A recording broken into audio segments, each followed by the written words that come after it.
여러분 안녕하십니까? 동나이성 방송 진흥에서 방영된 한국어 뉴스를 승희시기 바랍니다.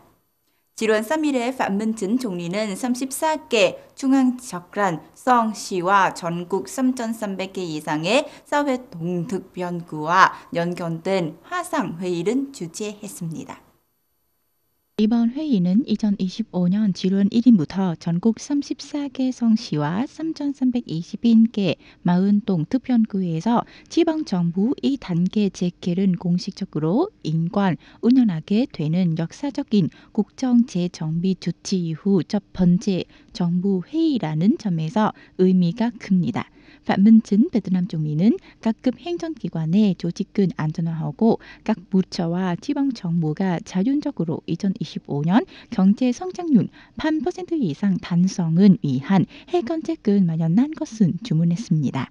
총리는 소비 전략을 위한 정책 마련의 시급성은 강조하며 재정, 동화, 무역 투자 관련 정책의 조율과 동공투자, 자금 집행 속도 가속화, 국가 주요 목표 프로그램 추진 등은 촉구했습니다.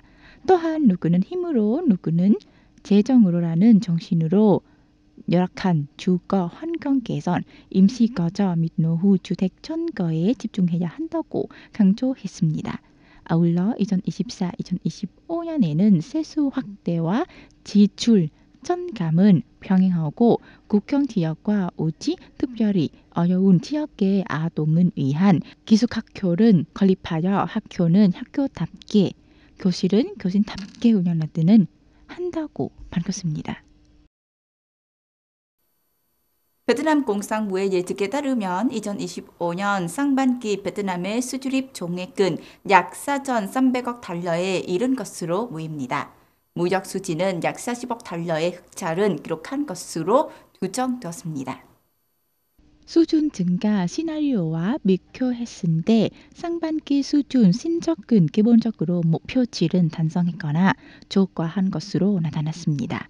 전자제품, 섬유, 의류, 신발 등 산업제품과 농산물 등 여러 품목에서 높은 성장률을 보였습니다.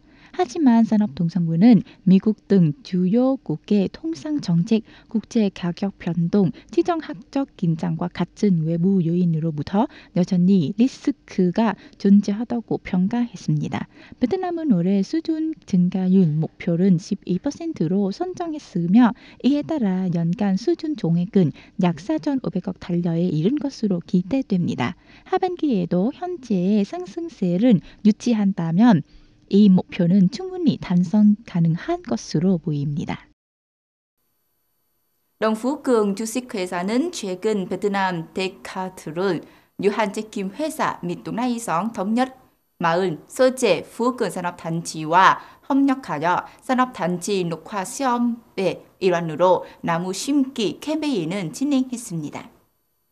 이번 행사에서 근로자들과 직원들은 부경 산업단지 내에 약 300그루의 기름나무와 잭프루트 나무를 심었습니다. 본 프로그램은 기업의 지속가능한 발전과 탄소 배출 저감을 위한 노력의 일환이며 투자자, 근로자, 지역 주민을 위한 녹색 정견, 지속가능한 근무 및 생활 환경을 조성하기 위한 신전으로 평가됩니다. 렁푸경 주식회사는 약 2,200명의 직원을 보유한 의류 수준 전문 기업으로 유럽 시장은 주요 수준처로 삼고 있습니다. 한편 데카틀론 베트남은 100% 프랑스 자본으로 설립된 기업으로 스포츠 종목별 신발, 의류, 운동용품을 공급하는 글로벌 브랜드입니다. 지난 오후 제2 육군사관학교는 제5회 전년 장이상 학교 무문 2025년 시상식 및 종관 평가회를 개최했습니다.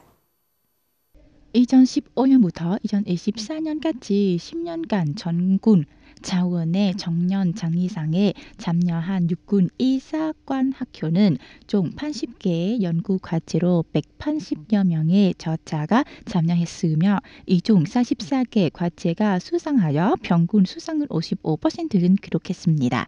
해마다 준품 착수는 증가 추세를 보이고 있습니다. 2025년 제5회 제 이 육군 사관학교 정년 장의상에는 총 32개 과제 준품되었으며 93명의 장병 교관이 참여했습니다. 과제는 사회과학 및 인문학, 교육, 군사훈련, 군사훈련 기계 등록, 군사견선 등 3개 전공 분야에 견저 진행되었습니다. 기초과학부 강사 nguyễn thị bảo yến 소령은 교육용 소프트웨어의 효과와 주제 선정, 배경에 대해 서명했습니다. 레카퀴 대영은 학교 내 과학 연구의 창의성과 실용성은 높이 평가했습니다. 심사 결과 학교는 우수 과제 16건은 선정하여 1등상 1건, 2등상 3건, 3등상 5건, 장려상 7건은 수여했습니다. 이등 과제는 오는 제26회 전국 청년 장의성에 준품된 예정입니다.